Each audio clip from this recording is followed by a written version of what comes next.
Oke,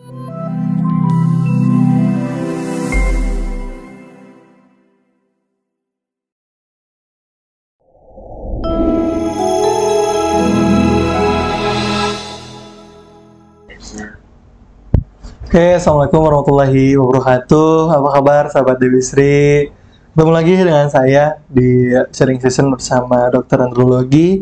Di episode sebelumnya atau di minggu sebelumnya kita sudah banyak berbicara tentang penyebab gangguan reproduksi, terutama pada pria, dan juga sedikit kita ngebahas tentang ke wanita juga.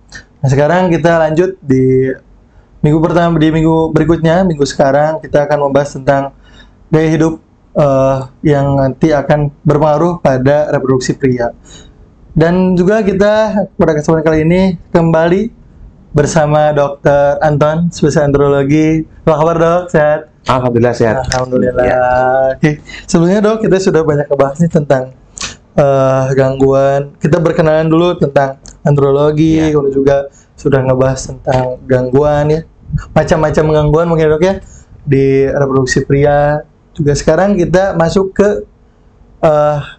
gaya hidup yang akan berpengaruh nih dok pada gangguan kesuburan. Seperti itu, karena gaya hidup semakin majunya zaman, gaya hidup pun pasti akan berbeda dok. Oke. Sekarang kita akan membahas gaya hidup. Mungkin dari saya, dari Gen Z, nanti juga mungkin ada pandangan lain, juga ada pertanyaan dari sahabat Dewi Sri mungkin dok. Siap. Oke. Yang pertama, bisa disebutkan dok mungkin dari pandangan dokter, apa saja sih yang secara gaya hidup seperti apa yang bisa mengganggu gangguan reproduksi atau gangguan kesuburan? Baik. Ya, jadi pertama, sebelum sampai ke pembahasan, pendahuluan dulu. Boleh. Jadi pendahuluannya itu adalah gangguan kesuburan itu kan kemarin sudah disinggung ya di episode sebelumnya, ada banyak penyebab itu ya. Masih ingat saya review sebentar, ada masalah yang kaitannya dengan kongenital atau bawaan, ada riwayat yang terkait dengan infeksi, kemudian trauma ya atau tindakan operatif misalnya, kemudian terkait dengan aging atau penuaan ya, dan yang terakhir itu kemarin terkait dengan keganasan ya. Ada 5 itu kan. Nah, itu kita sebut sebagai faktor penyebabnya.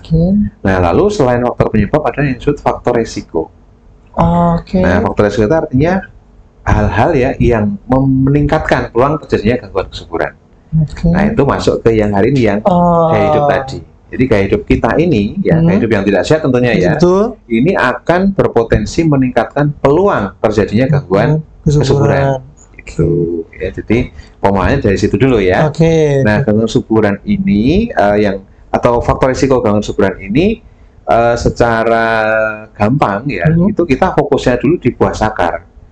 Buah sakar itu kan pabrik sperma. Pabriknya dulu ya dok ya. Betul. Pabrik sperma ini di dalam buah sakar atau testis akan menghasilkan sperma. Nah, produksi sperma ini akan dikendalikan atau diatur oleh otak. Jadi otak mengeluarkan hormon namanya ya, hormon yang memicu buah sakar menghasilkan sperma. Jadi gaya hidup nanti pasti akan berkaitan semuanya mulai dari otak sampai ke buah sakarnya. Itu panjang ya. Panjang sekali. Waktu kita berapa ini? Semuanya secukupnya dong. Secukupnya ya. Oke, baik. Saya mulai dari otak dulu. Jadi otak ini pusat kendali ya. Jadi saya akan mencoba menyederhanakan. Saya mulai dari mulut dulu. Nah, mulut ini kaitannya dengan pola makan ya. Nah, pola makan itu nanti larinya ke berat badan. Nah, hati-hati. Airman berapa nih? Wah, gak tahu dok. Tapi belum pernah menghitung ya? Belum pernah menghitung dok. Jadi nanti bisa dihitung sendiri. Jadi kita ada ideal, ada obesitas, overweight dulu. Baru obesitas. Ya, rumusnya gampang. Berat badannya dalam kilogram dibagi tinggi badan dalam kuadrat, dalam meter dikuadratkan.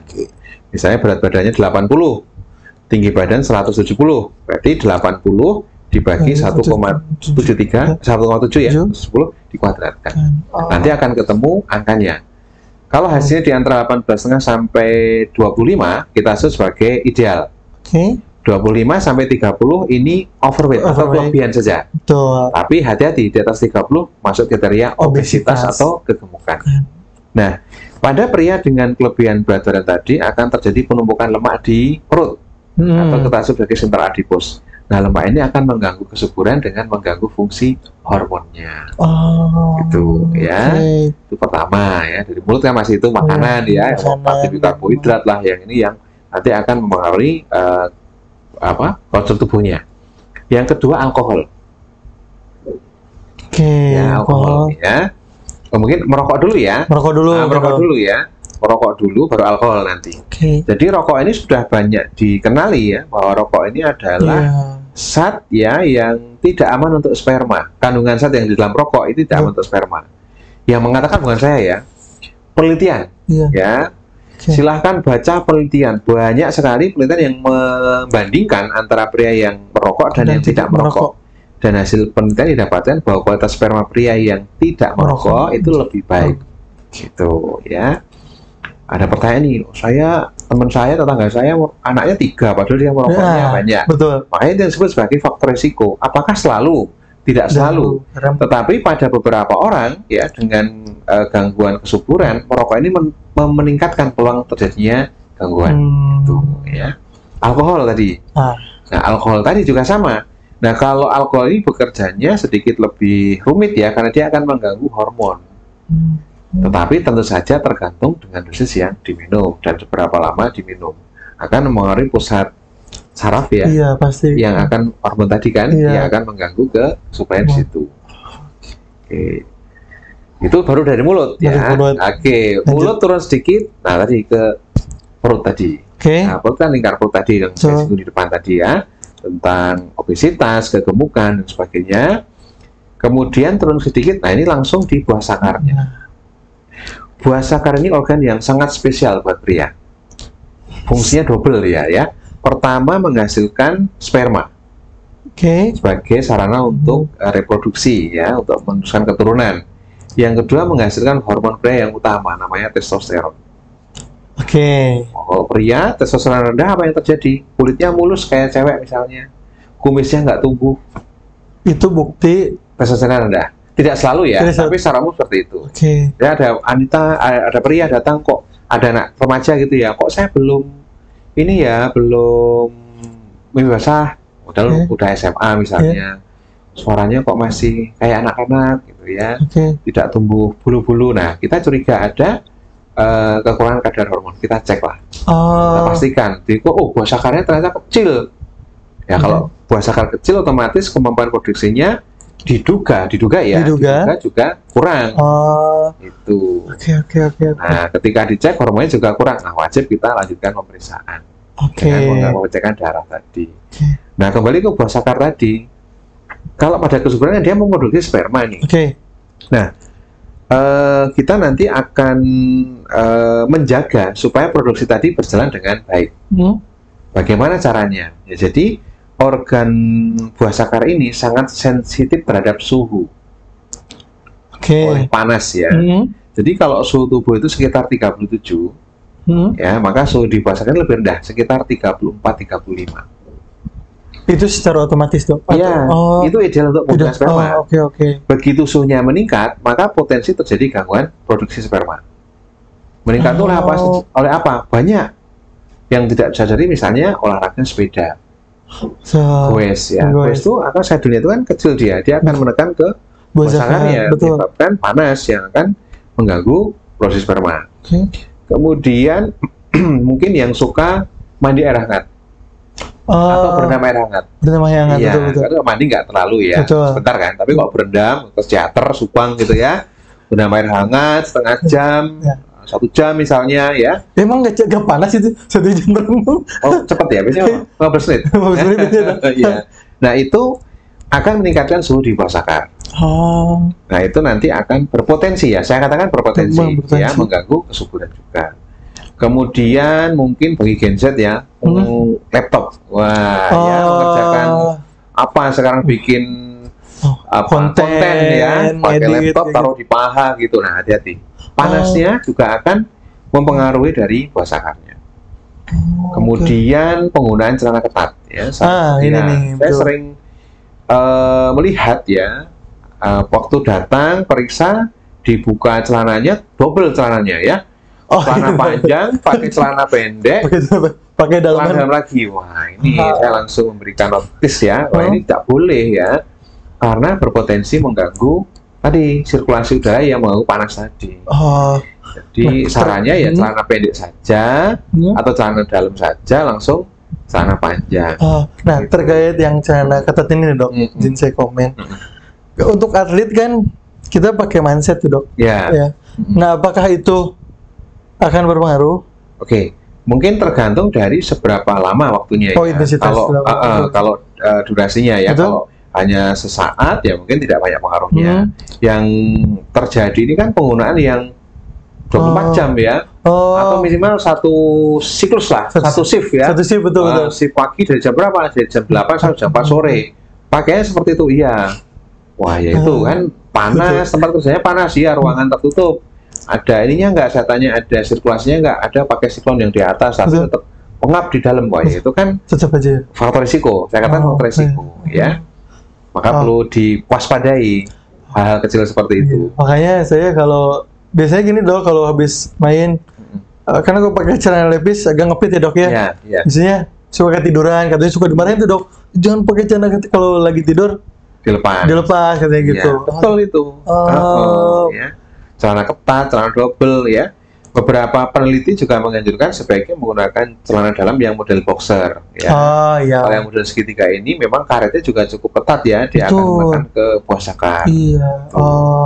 Kemudian saya juga pernah dengar ini dok, dari dokter Tita, kan beliau sering olahraga ya.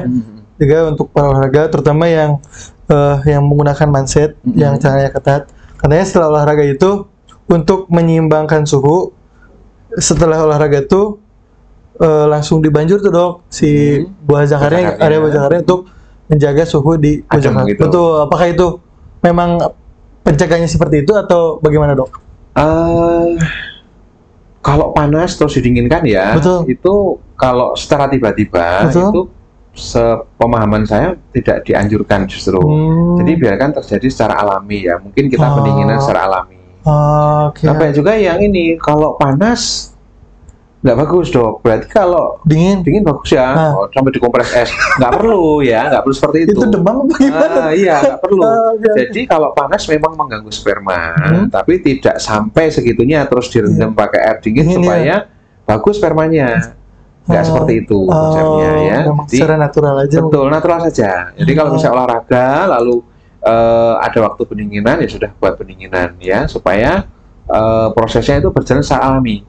Kalau terlalu capek ototnya, kita banjur air dingin, mungkin bisa kram malahan ya, karena perubahan suhu yang tiba-tiba dari panas menjadi dingin. Gitu. Untuk yang tadi dok, untuk yang kita ke awal dulu dok, ke merokok. Itu kan merokok, kalau misalnya kasusnya perokok pasif, bagaimana dok? Apakah tetap berpengaruh? Perokok pasif itu gimana? Pasif itu kalau yang ngasih temannya rokok terus kita menghirup asapnya saja gitu dok. Apakah itu berpengaruh? Karena banyak yang dipelintir ya. Perokok pasif itu artinya nggak beli sendiri. Kalau pasif belinya, kalau temannya ngasih ya mau gitu. Enggak, jadi merokok yang menghirup dari orang lain begitu ya. Jadi sebenarnya konsepnya hampir sama ya. Jadi justru malah rokok yang keluar dari orang lain itu sudah bercampur dengan berbagai hal yang dari pihak yang lain itu ya. Yang jelas rokok ya itu asapnya memang mengandung zat yang tidak aman.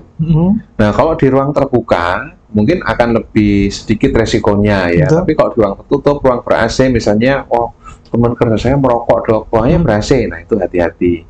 Dalam ruangan ber-AC, teman-teman satu ruangannya merokok itu ya memang muter-muter aja kan udaranya situ. Ya kalau di lapangan, udaranya langsung terbebas, lebih aman. Sirkulasinya lebih jalan dok. Betul. Oke, kita lanjut lagi dok. Saya pernah baca ini dok. Tadi kan baru menotis bahwasanya salah satu ciri ya dok ya, kalau testosteronnya itu rendah adalah kulitnya ya gitu mulus ya dok ya, terus juga pertumbuhan bulu atau rambutnya itu sangat minim lah gitu. Saya pernah baca ini dok, bahwasanya kalau seorang pria mengkonsumsi suplemen Ya. kecantikan, itu tuh bisa menurunkan kadar testosteron. Apakah itu Betul gitu betul? Apakah seperti apa gitu secara alur prosesnya? Kecantikan itu apa ya? Kayak kolagen, yang seperti itu dok, yang bikin yang memutihkan kulit, yang suka ada tuh yang apakah seperti itu bisa berpengaruh? Kalau ke hormon, mungkin ini enggak ya, katanya kan jauh ya kolagen itu. Tapi beberapa yang sering disalahgunakan itu adalah obat-obat yang mengandung hormon. Jadi ini tapi pada kasus yang berbeda ya. Betul. Pada pria yang sengaja mengubah penampilannya menjadi karena gemulai. ada obses gitu ya. Dia pengen kelihatan anggun, gemulai ya. Kalau anggun itu kan natural. Kalau gemulai itu kan kayak dibikin-bikin. Jadi dia dari tampilannya pria ingin tampil menjadi sosok gender yang sebaliknya. Itu banyak menggunakan obat-obat yang mengandung hormon wanita. Nah, itu memang bisa menekan fungsi hormon yang pria. Makanya tanda-tanda kelamin sekundernya atau tadi di bulu dan sebagainya tidak tumbuh. Tapi yang tumbuh sebaiknya kulitnya halus, suaranya kecil seperti itu. Tapi juga kapan terjadinya juga harus di ini ya. Kalau dia menggunakannya setelah masa pubertas, pita suara sudah terbentuk, tutup suaranya kan gede. Secara flux saja gitu. Tampilannya mungkin kayak ini ya, halus gitu, tapi dari sisi suara tidak bisa dibohongi. Oke. Karena saya juga pernah dengar itu dok. Selanjut juga yang itu apa dok yang ginekomasti. Kan sekarang banyak tuh yang influencer bodybuilder dok. Dia kan pakai suntikan yang buat menumbuhkan pasa otot dok. Testosteron. Nah itu katanya efek sampingnya adalah memunculkan betul. Karena pada beberapa kasus juga ada yang bodybuilder tuh ketika dia sudah tidak mensuntikan testosteronnya, si geno itu baru muncul dok. Karena mungkin yang tadinya kuat gitu ya, kencang, karena sudah tidak suntik jadi menurun. Nah, kalau testosteron itu kan sebenarnya lebih kepada peningkatan massa otot ya. Peningkatan massa otot ya. Jadi kalau pria itu kan memang posturnya berotot dibandingkan wanita yang lebih dalam tanda kutip berlemak ya. Kalau pria itu berotot. Nah, salah satu yang mendukung pembentukan massa otot itu adalah hormon yang bagus di samping nutrisi yang baik tentunya dan olahraga yang teratur ya. Hormonnya bagus lalu dia akan terbentuk dengan baik. Nah, kadang beberapa memang salah gunakan ya. Yang salah gunakan pengen tampil secara cepat tuh apanya? Iya, instan betul. Jadi pengen instan ya, sudah suntik hormon aja. Nah, dia langsung bagus bodinya. Tapi ada tapinya. Itu kan kita memasukkan hormon yang buatan. Itu akan menekan hormon yang alami. Jadi tubuh ini bekerja seperti ini. Kadar hormon kurang, tubuh akan menangkap ada radarnya. Kurang ini, tambahlah dia. Memproduksi lagi lebih banyak. Tapi begitu kita masukkan hormon dari luar, tubuhnya salah baca. Hormonnya berlimpah nih, kita nggak usah bikin gitu. Padahal yang berlimpah ini adalah hormon yang dari luar. Yang hormon alaminya lama-lama dia akan tambah turun.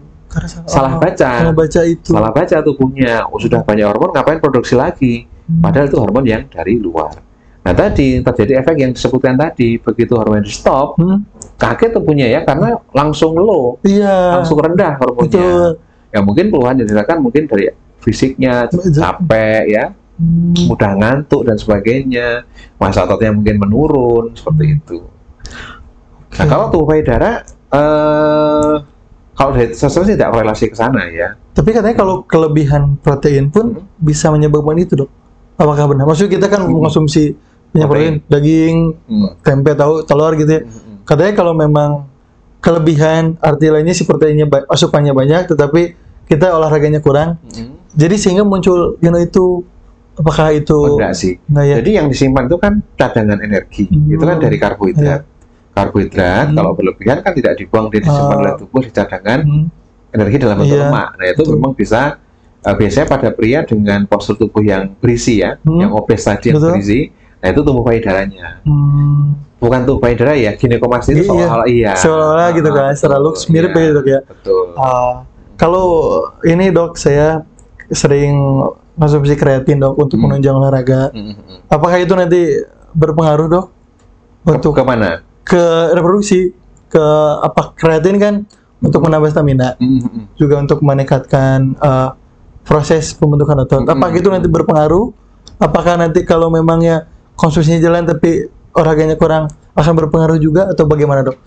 Nah, pertama kembali ke reproduksi itu kan poin kita kan buah sakar. Betul. Ya. Buah sakar ini yang mempengaruhi kan hormon nanti. Yang di dalam betul, ya. Betul. Kan di dalam. Nah, ini kan tidak berkaitan dengan hormon ya. Saya kira sih tidak masalah ya. Tapi pastikan bahwa olahraganya betul. Olahraganya sepeda misalnya. Oh ya sama aja ya. Minum kreatin bagus, soalnya bagus. Oh ya sepedaan ya. Udah nanti resikonya. Memang ada beberapa yang menyebutkan bersepeda dalam waktu 6 jam seminggu itu sudah boleh diperbolehkan, tapi 6 jam seminggu atau setiap hari 1 jam. 1 jam, betul. Tapi beberapa juga menganjurkan lebih baik nggak usah dulu. Iya. Program dulu, kalau sudah berhasil, misalnya sudah punya anak, misalnya baru kepingin olahraga baru di situ dijalankan. Oke. Sebenarnya masih banyak ya, Dok ya. Mungkin langsung ke pertanyaan, Dok. Boleh ya. Kita pertanyaan mungkin sambil nanti berkembang aja, Dok, untuk pertanyaannya. Yang pertama, mungkin ini yang tadi pakai celana ketat. Nah, Dok, sperma saya encer karena saya sering meminum alkohol. Apakah itu berpengaruh? Kemudian juga saya harus bagaimana, Dok? Gitu. Baik ya.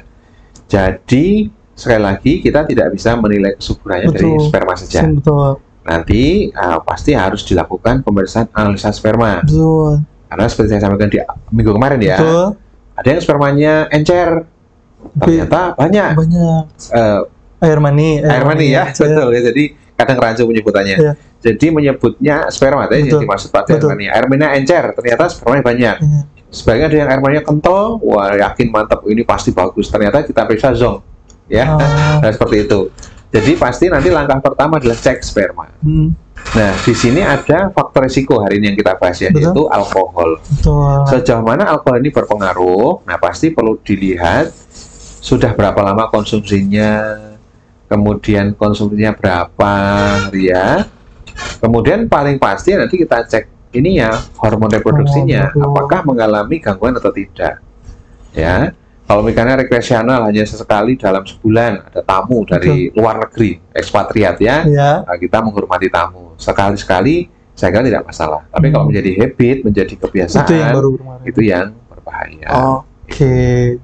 Berarti artinya untuk secara visual si sperma itu harus dicek lebih lanjut. Jangan khawatir dulu encer atau kental, jangan khawatir. Pokoknya cek sperma dulu.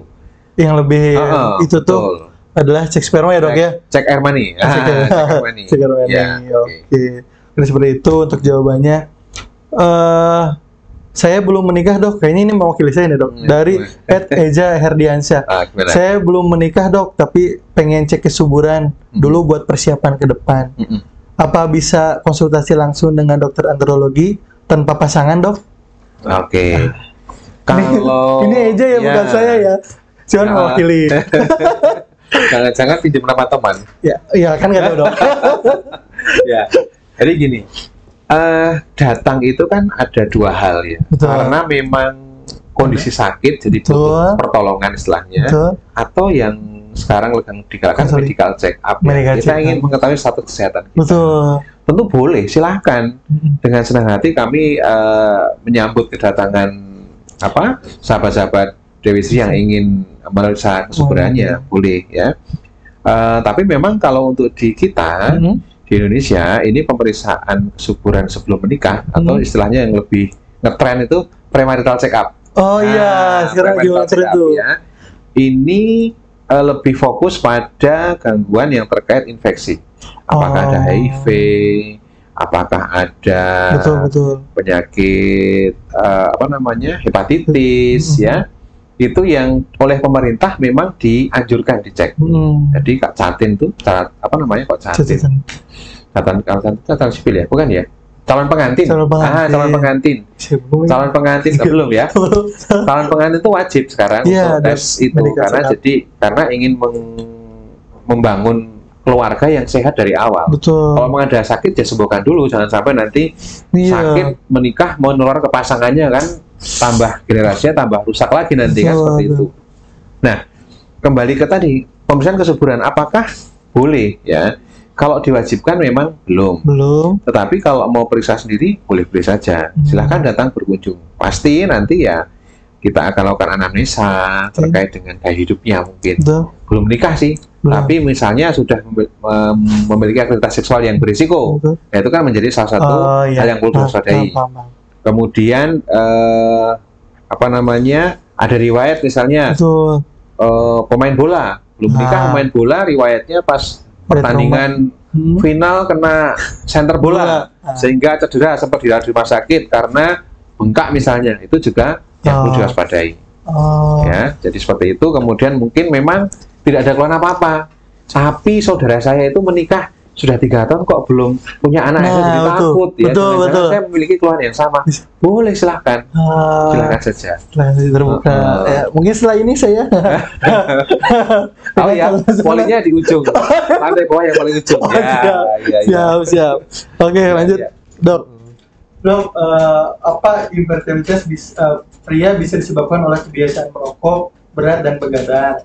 Soalnya suami saya kerjanya dari pola hidupnya berantakan banget. Mungkin ini begadang karena tuntutan kerja, Dok. Iya. Apakah ini berpengaruh? Kalau berpengaruh, bagaimana pencegahannya, Dok? Baik. Nah, pertanyaan sangat bagus ya. Yang merokok tadi saya kira sudah disinggung di awal, ya. Jadi akan saya skip. Tapi yang pola hidup tadi. Nah, banyak sekali hal yang perlu kita waspadai. Tapi saya mencoba sekali lagi menyederhanakan atau merangkum ya menjadi 5. Biar mudah diingat, 5. Yang pertama yang dihindari. Yang dihindari itu adalah merokok, alkohol, dan kelebihan berat badan. Itu wajib dihindari. Kalau merokok harus berhenti. Alkohol ditinggalkan ya. Kelebihan berat badan diturunkan. Gitu ya. Yang nomor 2 itu pola makan ya. Dianjurkan nanti konsumsi makanan yang banyak mengandung antioksidan. Buah dan sayur ya. Jadi kita tinggal di kawasan industri yang sangat luar biasa polusinya. Kita perlu pelindung, perlu payungnya supaya kita nggak terpapar oleh zat-zat yang tidak aman buat tubuh, termasuk buat sperma tadi. Yang nomor 3, olahraga yang teratur. Nah, teratur itu bukan seminggu sekali, itu teratur bukan. Yang dimaksud teratur itu setiap hari setengah jam. Yang dianjurkan para ahli ya. Sekali para ahli, bukan dari saya ya, para ahli ya. Silahkan mau lari pagi, mau jalan cepat boleh, diseling orang hobi misalnya badminton juga boleh, tapi rutin, betul ya. Yang nomor 4 tadi istirahat yang cukup. Diharapkan sudah tidur jam 11 malam, karena hormon tidurnya atau hormon melatonin itu bagusnya jam 11 sampai jam 2 pagi. Jadi kalau kita bisa maksimal tidur di situ, maka kita harapkan efeknya akan optimal juga. Ya, setengah 11 sudah masuk kamar, HP ditaruh, matiin lampu, udah tidur gitu ya. Bangun pagi jam 5, olahraga. Ya, sholat subuh dulu, olahraga. Bagus kan? Itu yang dianjurkan. Nah, kalau suami harus bekerja shift bagaimana? Ya, kalau bekerja kan kewajiban untuk tanggung jawab. Ya, kita tidak bisa lari dari tanggung jawab ya. Ya, kita tetap melakukan. Tapi di luar itu, kita harapkan bisa dimaksimalkan untuk istirahatnya. Kalau pas kerja ya kerja, pas di rumah ya jangan begadang. Soalnya kalau misalnya urgen ya, nonton final Liga Champion ya setahun sekali ya nggak apa-apa lah ya kalau itu ya. Tapi nanti iya, MU ya, aduh sama berarti. Itu paling berat dong, begadang nggak sehat. MU kalah 2 ya, double ya. Harus tidur tuh.